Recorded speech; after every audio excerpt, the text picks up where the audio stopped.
में एक सत्राजित नाम का यदुवंशी रहता था। बड़ा गरीब था।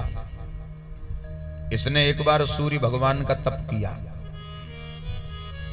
सूर्य भगवान प्रसन्न हो गए। बरम ब्रूयात, वरदान मांगो बेटा। हाथ जोड़कर के सत्राजित बोला, सरकार मैं बहुत गरीब आदमी हूं, ऐसी कृपा करो कि हम अमीर है जाएं महाराज। तो सूर्य भगवान ने स्यमंतक नाम की एक मणि जो थी वो मणि लेकर के और सत्राजित को थमा दी। बेटा ये मणि ले जाओ, इस मणि की रोज ढंग से पूजा सेवा करना तो ये मणि एक दिन में 40 मन सोना देगी। बोलो राधे राधे। मणि का प्रभाव क्या था? एक दिन में 40 मन सोना देती थी महाराज। आज के किसी आदमी को अगर मिल जाती तो दुनिया का कोई बड़ा आदमी उसके आगे न टिकता। पर भगवान जो करते हैं अच्छा ही करते हैं। वो आज के समय के लिए नहीं थी वो। बोलो राधे राधे। तभी भगवान ने व्यवस्था बनाई, सत्राजित को दे दी मणि। मणि को लेकर के सत्राजित को लगा अब तो मैं भी बहुत बड़ा आदमी बन गया हूं, इतनी प्यारी मणि मिल गई है। और मणि को गले में धारण करके वो सबसे पहले द्वारकाधीश भगवान के राज दरबार में पहुंचा। जैसे किसी छोटे से व्यक्ति को अचानक से कहीं धन वैभव की प्राप्ति हो जाए तो फिर वो दिखावा बहुत करता है। प्रेम से कहो राधे राधे। बड़ा दिखावा करता है। जिसने जीवन में कभी संपन्नता ना देखी हो वो अचानक उसे कहीं गढ़ा हुआ माल मिल जाए, फिर आप देखो बढ़िया मकान बनवाएगा, एक गाड़ी खरीदेगा और गाड़ी खरीद के ये देखेगा हमारे गांव में सबसे बड़ा आदमी कौन है। बस उसी बड़े आदमी के दरवाजे से 2 बार इधर, 2 बार इधर, 2 बार उधर, 2 बार इधर, और बस एक दिन बड़े आदमी की नजर पड़ ही जाएगी और पूछ देगा भैया तुमने गाड़ी कब ले ली? अच्छा वो तो सहजता से पूछता है कब ले ली, सामने वाला कहता है अकड़ में तुम ही ले सकते हो। बोलो राधे राधे। हम नहीं ले सकते। ये व्यक्ति का स्वभाव है। द्वारकाधीश भगवान की नजर मणि पर पड़ी। द्वारकाधीश भगवान बोले, सत्राजित तुम्हारी ये मणि तो बड़ी प्यारी लग रही है, इस मणि का तुम क्या करोगे? एक काम करो, ये मणि मुझे दे दो, इसकी पूजा सेवा मैं करूंगा और जितना सोना ये मणि देगी वो सारा सोना मैं खजाने में जमा करूंगा, जिससे प्रजा का पालन होगा, प्रजा की सेवा में ये धन लगेगा। सत्राजित बोले, वाहरे द्वारकाधीश कमाल कर दिया आपने। मेहनत मैंने करी, तपस्या मैंने करी और मणि में आपको दे दूं? हो ही नहीं सकता। भगवान बोले तेरी राजी। अब भैया जो है वो मणि को लेके घर में आया और आंगन में खूंटी लगी थी। खूंटी तो जानते हो, खूंटी पुराने मकानों में हुआ करती थी पहले, लकड़ी की खूंटी। गले में से मणि को उतार के खूंटी पर लटका दिया महाराज। अब हम आप लोगों से एक बात पूछें, कीमती वस्तु को आप ताले में रखते हो, अलमारी में रखते हो कि खूंटी पर टांग देते हो? हैं? क्यों मानता हूं?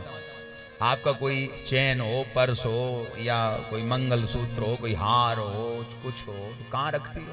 ताले में रखती हो कि चौरे में टंगा होता है? बोलो। हाँ ताले में। ये समझदारी बात हुई है। क्यों रखती हो? क्योंकि आप उसकी कीमत जानती हो कि ये कीमती है। और सत्राजित को इतनी कीमती मणि मिली, उसने ऐसी टांग दी। इसका एक ही कारण है, समझ लो। व्यक्ति के जीवन में धन आना बड़ी बात नहीं है। धन किसी के भी जीवन में आ सकता है, पर प्यारे धन को संभालना बड़ी बात है। प्रेम से कहो राधे राधे। धन आना बड़ी बात नहीं है, धन को संभालना बड़ी बात है।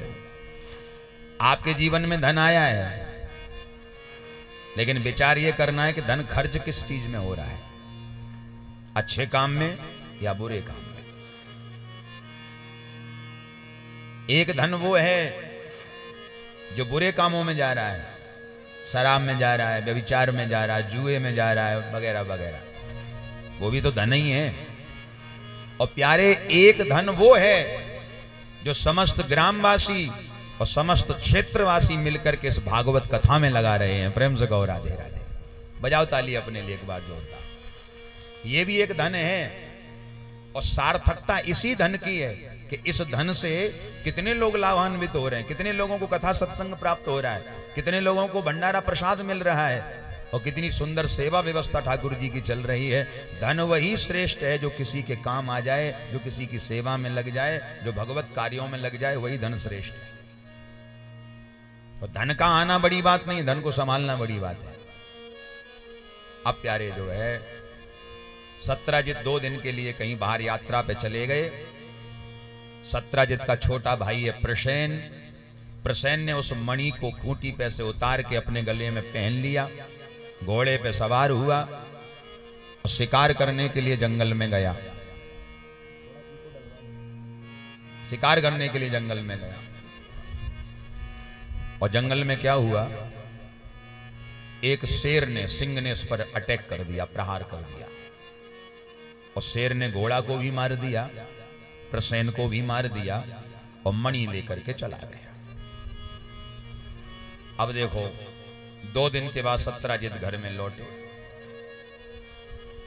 घर में ताला लगा है। पड़ोसियों से पूछा हमारा भाई कहाँ है?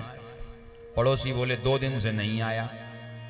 ताला तोड़ा गया, घर खोला गया, अंदर जाके देखा ना भाई है और ना मणि है। ना कुछ विचार किया सत्राजित ने, ना कुछ सोचा, सीधा भगवान द्वारिकाधीश पे कलंक लगा दिया कि भगवान द्वारिकाधीश ने हमसे मणि मांगी थी, वो हमने उन्हें मणि देने के लिए मना कर दिया था। अब वो राजा हैं और राजा माने पावर में हैं, कुछ भी कर सकते हैं। हो सकता है कि मणि के लोभ में आके हमारे भाई को मरवा दिया होगा और मणि छीन के खजाने में जमा कर ली होगी। बोलो राधे राधे।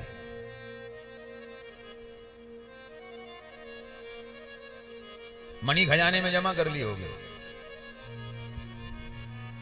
उसी समय ये बात मुख से निकली और पूरी द्वारिकापुरी में हवा की तरह फैल गई कि द्वारिकाधीश ने मणि चुरा ली, मणि चुरा ली। एक बात और निवेदन करें, अच्छी बातें लोगों को धीरे धीरे पता लगती है। अच्छी बात जैसे सत्संग, कथा, कोई अच्छा काम, जैसे भागवत कथा चल रही है।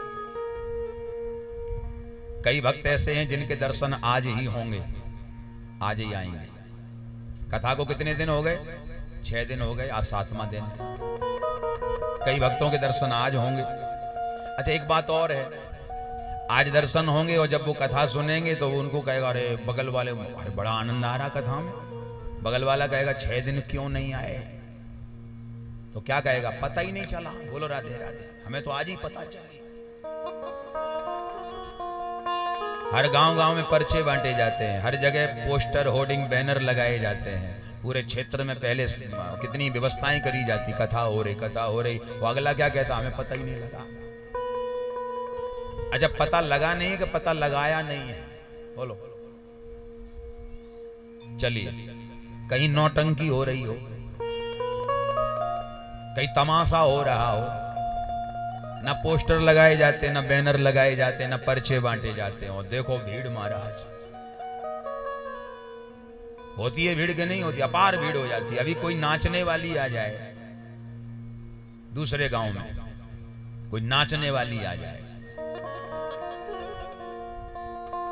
मैं आपकी बात नहीं कर रहा हूं। मैंने एक दृश्य देखा था भिंड जिले में ही कहीं, ऐसे कथा का भव्य पंडाल, बहुत बड़ी कथा थी।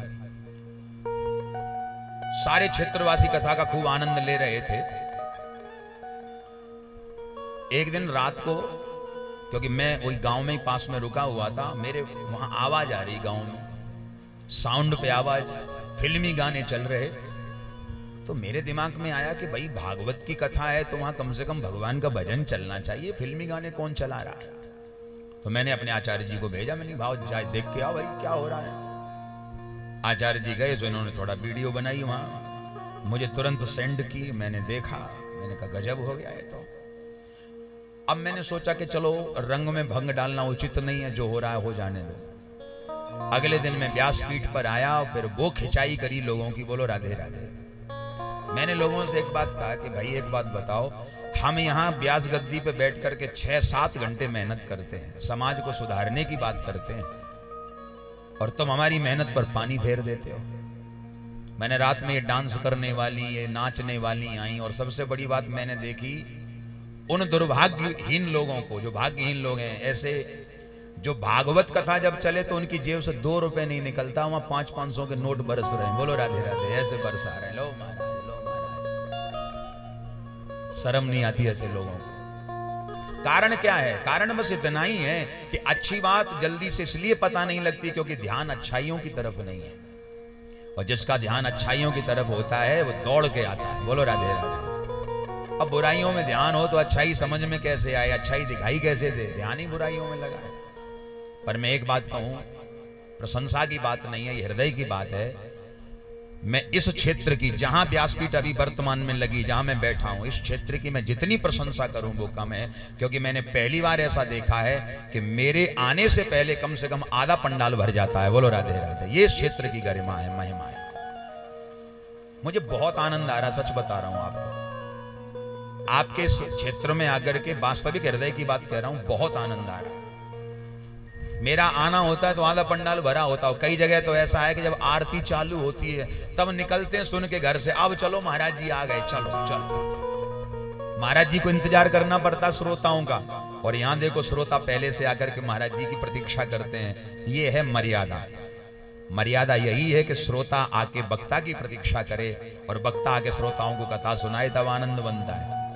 और वक्ता बैठ के श्रोता का इंतजार करे कि अब आए सुनने वाले, अब आए, तब फिर कैसे आनंद बने? बड़ी महिमा है क्षेत्र की, बड़ी गरिमा है। बोलो राधे राधे।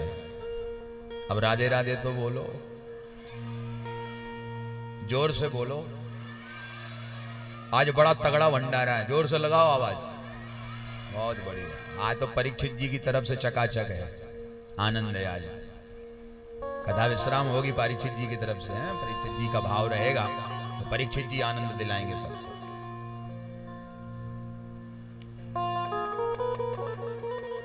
भगवान को पता लगा कि कलंक लग गया मेरे ऊपर। भगवान अपने बलदाऊ भैया को लेकर के और जो है विचार करने लगे कि मेरे ऊपर कलंक लग गया दाऊ भैया, अब क्या करें? तब दाऊ भैया ने कहा, लाला अब तू मणि ढूंढ के ला। कन्हैया ने सत्राजित को बुलाया और 5 पंचों को संग में लिया कि चलो हमारे संग जंगल की यात्रा करके मणि ढूंढते हैं कि आखिर मणि गई कहां। सत्राजित को अभी भरोसा नहीं हो रहा है, वो यही समझ रहा है कि कृष्ण ने ही मणि चुरा ली है। भगवान लेके चले, रास्ते में भगवान जा रहे थे तो भगवान ने देखा कि प्रसेन मरा पड़ा है, इसका घोड़ा भी मरा पड़ा है, लेकिन वहां पर मणि नहीं है। तो भगवान ने विचार किया कि मणि को कौन ले जा सकता है। ध्यान से देखा तो वो जो घोड़ा मरा पड़ा है, तो घोड़े के पास में मिट्टी में धूल में शेर के चरणों के चिन्ह बने। शेर के चरण चिन्ह देखे भगवान ने, भगवान जान गए किसी शेर का काम है, इसे किसी शेर ने मारा है।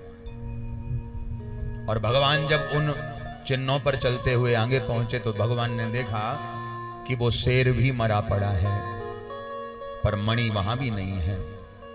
भगवान ने विचार किया कि भाई शेर को कौन मार सकता है। तो देखा कि शेर के पास में भालू के चरणों के चिन्ह बने हैं। और प्यारे, ये कोई साधारण भालू नहीं है, यही रीक्षराज श्री जामवंत जी महाराज के चरणों के चिन्ह हैं। प्रेम से बोलो राधे राधे। भाई लोग जरा आवाज से बोलो राधे राधे। अच्छा, एक बात और पूछें, आवाज सबको सही आ रही है? पीछे वाले भाई लोग हमारे, आवाज आ रही है सबको सही? बस ठीक है। और ना आए तो ये कनपट्टी थोड़ी खोल देना। बोलो राधे राधे। जो कनपट्टी बंधी हुई है ना ऊपर से, ऐसे पगड़ी जो हम बांध लेते हैं, ऐसे खोल के बैठो महाराज। हवा जब ही लगेगी मैदान साफ होगा तब। पहले ही कान बंधे होंगे तो फिर वो आपको समझ। और फिर तो वैसे अगर ज्यादा लू लग रही हो तो फिर बांध के रखो। बोलो राधे राधे। दुर्घटना से देर भली पहने रहो और सुनो ध्यान से, आनंद बनेगा। भगवान उन पद चिन्हों पे चलते हुए आगे गए तो भगवान ने देखा कि वो चिन्ह एक गुफा के अंदर जा रहे हैं। एक गुफा बनी हुई है, तो भगवान जान गए कि ये भालू गुफा में गया है। साथ में आए हुए लोगों को भगवान ने गुफा के बाहर ही रोक दिया, अंदर जाना खतरा हो सकता है, आप लोग यहीं ठहरो, मैं अकेला जाता हूं। और भगवान द्वारिकाधीश अकेले गए, और जब अंदर पहुंचे तो भगवान ने देखा कि जिस गुफा में अंधेरा होना चाहिए उस गुफा में ऐसा उजाला हो रहा है जैसे मानो सूर्य भगवान साक्षात यहीं से प्रकट होते हैं। तो नारायण भगवान अंदर गए और भगवान ने देखा कि वहां जामवंत जी की बिटिया जिसका नाम है जामवती, वो उस मणि के साथ मणि को हाथ में लेकर के खेल रही थी। भगवान पहुंचे, भगवान ने कहा देवी जी ये मणि मुझे वापस दे दो, इसके कारण मेरे ऊपर बहुत बड़ा कलंक लगा है। अब जामवती भगवान को तो जानती नहीं, तो रोने लगी, न जाने कौन आ गया। जामवती की रोने की आवाज जब सुनी जामवंत जी ने तो सामने आ गए, सावधान कौन है आप? भगवान ने कहा मेरा नाम श्री कृष्ण है, द्वारिका का राजा हूं। यहां क्या करने आए हैं? बोले ये मणि लेने आया हूं। तो कहा जामवंत जी ने अगर आपको ये मणि चाहिए तो आपको हमसे युद्ध करना पड़ेगा। भगवान बोले हमें मंजूर है। और श्री ठाकुर जी का और जामवंत जी का युद्ध प्रारंभ हुआ। थोड़ा ध्यान से सुनिएगा। जामवंत जी का युद्ध प्रारंभ हुआ और भागवत के अनुसार 26 दिन तक युद्ध चला। न जामवंत जी हारे और ना भगवान हारे। और 27वां दिन जब लगा तो जामवंत जी ने ऐसे दोनों पंजे भगवान के कंधे की ओर बढ़ाए, तो भगवान के कंधे पर जो पीतांबर पड़ा हुआ है वो पंजों में उलझ गया। और पंजों में जब पीतांबर उलझा तो भगवान का पीतांबर सीने से अलग हो गया। भगवान का वक्षस्थल जो था वो सूना हो गया। सीना जब सूना हुआ तो अचानक जामवंत जी की नजर पड़ी कि भगवान के सीने पर भृगु मुनि का चरण चिन्ह बना हुआ है। प्रेम से कहो राधे राधे। और प्यारे भृगु मुनि का चरण चिन्ह देखते ही चरण पकड़ लिए। जामवंत जी बोले सरकार आप जीते हो, मैं हारा। भगवान बोले क्यों? बोले हम जान गए आप ही हमारे प्रभु श्री राम हो, जो अपना वादा पूरा करने के लिए हम पे कृपा करने आए हो। त्रेता युग में भगवान श्री राम जब लंका से लौटे तो भगवान ने जो है सभी वानरों को सब कुछ दिया, जिसने जो मांगा दिया। नंबर आया जामवंत जी का। भगवान बोले जामवंत कुछ मांगो। जामवंत जी बोले प्रभु हम जानते हम जो मांगेंगे वो हमको नहीं मिलेगा। भगवान बोले ऐसा क्यों? क्योंकि प्रभु जो हम चाहते वो नहीं मिलेगा। भगवान ने कहा ऐसा कभी नहीं होता। हमारे दरबार में जो कोई जो कुछ मांगता उसे मिलता है। ध्यानपूर्वक सुनना। पर अंतर इतना है कि थोड़ी देर हो सकती है। भगवान के दरबार में थोड़ी देर तो हो सकती है, पर वहां अंधेर नहीं है। अच्छा, हम लोगों के एक स्वभाव है, एक आदत है हम लोगों की। क्या है कि हमारे मुंह से कोई भी बात निकले तो हम ये चाहते हैं कि तुरंत पूरी हो जाए। आप विचार करो हम लोग क्यों परेशान रहते हैं?